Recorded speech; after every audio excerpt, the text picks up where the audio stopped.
In this world of science and technology, there are still some things which are beyond science. Smartphones and computer से भरी इस दुनिया में, विज्ञान से भरी इस दुनिया में आज भी ऐसी कई चीजें हैं जिनका कोई साइंटिफिक एक्सप्लेनेशन नहीं है, यानी आधुनिक विज्ञान आज भी नहीं समझा सकता। उन सारी मिस्ट्रीज में से सबसे मिस्टीरियस चीजों को मैं आपको दिखाता हूँ। ये सब चीजें आज के टेक्नोलॉजिकल दुनिया में रहने वाले लोगों को भी चौंका देती है। ये चीजें टेक्नोलॉजी के परे है। Let's explore the mysterious ocean area. सितंबर 8, 1980 1.5 लाख टन लोहे के साथ डर्बीशायर नाम का एक जहाज अपने डेस्टिनेशन की तरफ आगे बढ़ रहा था। टाइटैनिक से 2 गुना बड़ा और सबसे रेप्यूटेड जहाज होने के चलते जहाज के अंदर के लोग सपने में भी नहीं सोच सकते थे कि इस पावरफुल जहाज में इन्हें कुछ हो सकता है। पर एक दिन बाद सितंबर 9, 1980 को ये डर्बीशायर जहाज और इनका पूरा क्रू एक रहस्यमयी कारण के चलते समुद्र पर से गायब हो गए। उस समय की ये ब्रिटेन की सबसे बड़ी शिप थी। कोई नहीं समझा सका कि ये आखिर गायब कैसे हुआ। इतने एक्सपीरियंस्ड मेंबर्स के होने के बावजूद भी एक ऐसा जहाज जो कोई सोच भी नहीं सकता था कि इसके साथ ऐसा कभी होगा, वो आखिर कहाँ चला गया। जापान के पास ही ये जो एरिया देख रहे हो आप, इसी की बात कर रहा हूँ मैं। द मिस्टीरियस ओशन एरिया सुन के आपको ये लग रहा होगा कि यहाँ बर्मुडा ट्रायंगल के बारे में बात हो रही है। बर्मुडा ट्रायंगल में तो जहाज और एरोप्लेन्स तो गायब होती ही है, उसके बारे में तो सभी को पता है। पर इस एरिया के बारे में बहुत कम ही लोग जानते हैं। इसका नाम है द ड्रैगन्स ट्रायंगल। इस रहस्यमयी एरिया में हजारों जहाज और एरोप्लेन्स गायब हुए हैं। इतने गायब होने के घटनाओं को देखकर हर किसी को लगता था कि इस जगह पर जाके इसकी रिसर्च करनी चाहिए कि यहाँ आखिर हो क्या रहा है। और इसी के चलते इस एरिया के बारे में और पता करने के लिए जापान की एक गवर्नमेंट शिप को भी भेजा गया था, ये जांच करने के लिए कि जहाजें आखिर जाती कहाँ हैं। कई जगहों से रिसर्च टीम को बुलाया गया, 100 से भी ज्यादा वैज्ञानिकों को बुलाया गया जो इन सब पैरानॉर्मल चीजों में एक्सपर्ट थे। वो शिप पूरी तैयारी के साथ गई तो सही, पर वापस कभी नहीं आई और कहाँ चली गई किसी को नहीं पता। मतलब समझ रहे हो कि रिसर्च करने वाली टीम भी वहाँ से गायब हो गई। उसके बाद गवर्नमेंट भी फिर से किसी भी शिप को उस जगह पर आज तक नहीं भेजी। विकिपीडिया में इस जगह के बारे में पढ़ोगे तो आपको ये पैरा देखने को मिलेगा। And that this ship too vanished and finally that the area was officially declared a danger zone। मतलब उसके बाद इस जगह को ऑफिशियली एक डेंजर जोन घोषित कर दिया गया, जिसे समझना वैज्ञानिकों की भी बस की बात नहीं है। बिना उस जगह जाए सिर्फ सैटेलाइट और मैप से उस जगह की रिसर्च की गई। तभी ये पता चला कि ये बिल्कुल बर्मुडा ट्रायंगल की तरह ही एक त्रिकोण बनाती है। पर ये तो बस शुरुआत है। सबसे अजीब बात ये है कि ये बिल्कुल उसी अलाइंड पोजीशन में मौजूद है जहां बर्मुडा ट्रायंगल है। आप यहाँ देख सकते हो, ये दुनिया के इस साइड में है और वो दुनिया के उस साइड। क्या ये एक इत्तेफाक है? और इसी के चलते और वो दुनिया के उस साइड। क्या ये एक इत्तेफाक है? और इसी के चलते ये भी माना जाता है कि इन दोनों जगहों का आपस में कोई कनेक्शन है, क्योंकि ये कोई इत्तेफाक नहीं हो सकता। और हर बार प्लेन्स गायब हो जाती है, इसे भी इत्तेफाक नहीं कह सकते। एक बार हो तो घटना, 2 बार हो तो घटना, 3 बार हो तो घटना, पर 1000 बार? यहाँ ऑब्वियसली कुछ न कुछ तो गड़बड़ है। जापान की गवर्नमेंट की एडवांस्ड रिसर्च शिप को निगल गई, तब आप सोच ही सकते हो कि ये जगह कितनी खतरनाक है। इतने घटनाओं के बावजूद भी कई लोगों को लगता था कि ये सिर्फ बकवास चीजें हैं और कई जहाजें वहां जाने की हिम्मत भी करती थी, पर जिसने हिम्मत किया वो कभी लौट के वापस नहीं आया। पर यहाँ ऐसा क्या है जो यहाँ पर ऐसी घटनाएं होती है?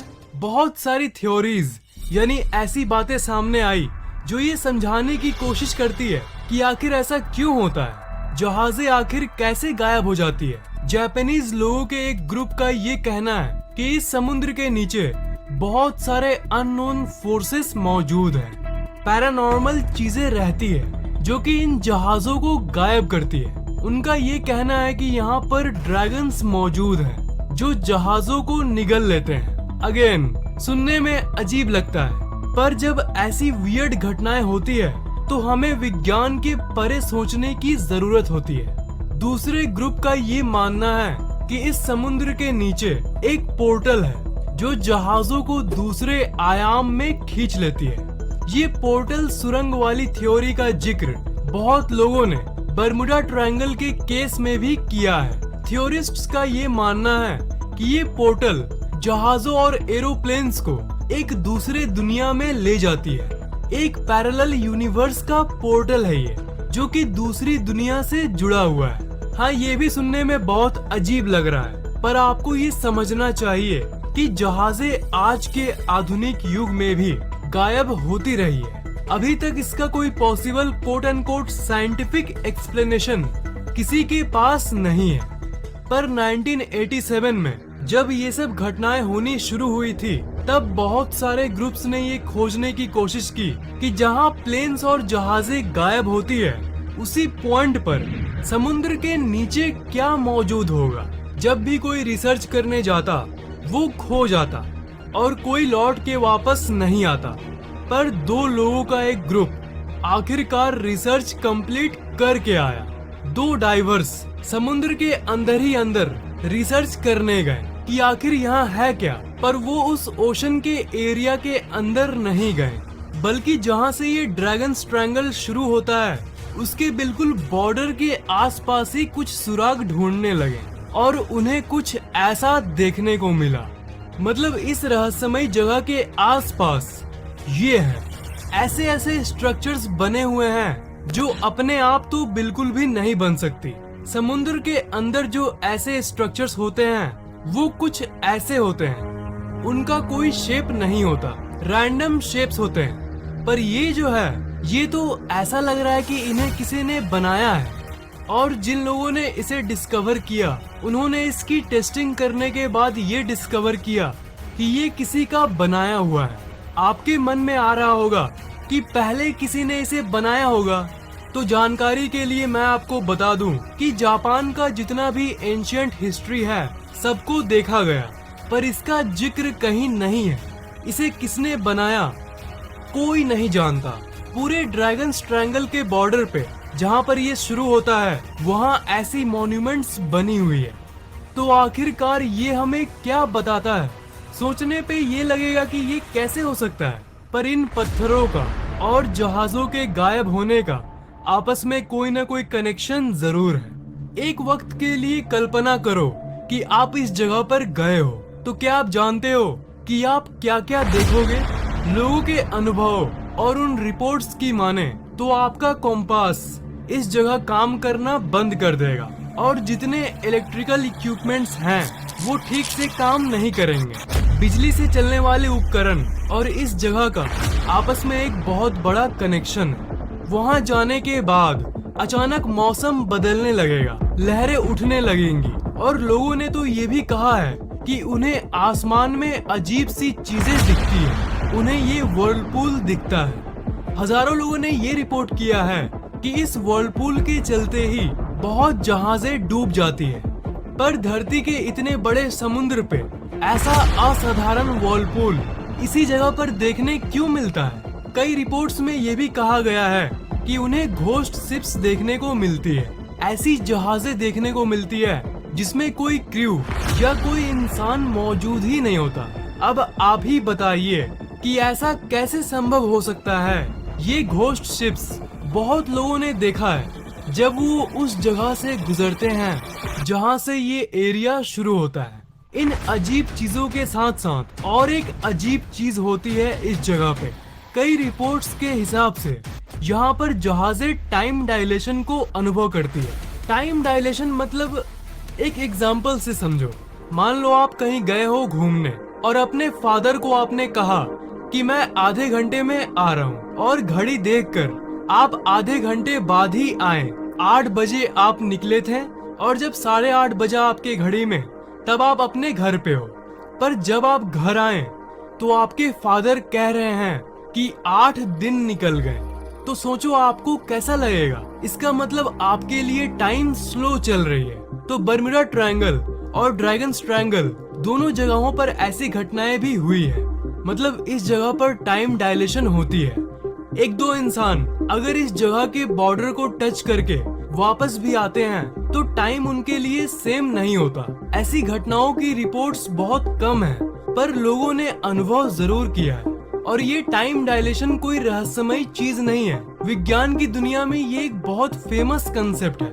अंतरिक्ष में ब्लैक होल के सामने से अगर कोई चीज गुजरती है तब उसके लिए समय स्लो हो जाता है। मतलब अगर आप 7 दिन के लिए स्पेस में गए और ब्लैक होल के सामने से चक्कर लगा के आप धरती पर जब वापस आएंगे तब आपके लिए तो 7 ही दिन बीते होंगे, पर वापस आके आप देखोगे कि 7 साल बीत चुके हैं। टाइम डायलेशन ही साइंस फिक्शन की दुनिया की एक ऐसी चीज है जो असल दुनिया में भी होती है और ये साइंटिफिकली प्रूव्ड है। ये कोई अजीब बात नहीं है। अजीब बात ये है कि इस जगह पर ऐसा होता क्यों है। धरती पर इतनी एरिया में समुद्र का पानी है, पर पूरे धरती पे इन्हीं जगहों पर ऐसा क्यों होता है। फाइनल सवाल ये है कि ब्लैक होल वाली इफेक्ट इस जगह पर क्यों होती है। और यही वो वजह है जिसके चलते लोग इस जगह को समानांतर ब्रह्मांड यानी पैरेलल यूनिवर्स से जोड़ते हैं और ये कहते हैं कि इस जगह पर कई अदृश्य सुरंगें मौजूद हैं जो सारी चीजों को निगल लेती है। बर्मुडा ट्रायंगल और ड्रैगन्स ट्रायंगल ये दोनों जगहें दुनिया के उन जगहों में से है जहां विज्ञान चाहकर भी पता नहीं लगा पा रही कि आखिर वहां हो क्या रहा है। ऐसी रहस्य सच में हमें विज्ञान के परे सोचने पे मजबूर कर देती है। जो स्टोरी मैंने आपको बताया, जापानीज गवर्नमेंट ने जो शिप सेंड किया था जो गायब हो गई थी, वैसी ही घटना फिर से कहीं ना हो जाए, इसलिए कोई इस जगह पर जाने की हिम्मत नहीं करता। इस जगह पर भविष्य में कोई रिसर्च या डिस्कवरी होगी तो मैं आपको जरूर अपडेट करूंगा। बट फॉर नाउ आपको क्या लगता है कि इस रहस्यमयी जगह पर ऐसा क्या है जिसके चलते ऐसी घटनाएं यहाँ होती है? इंटरेस्टिंग लगा तो नीचे कमेंट करना।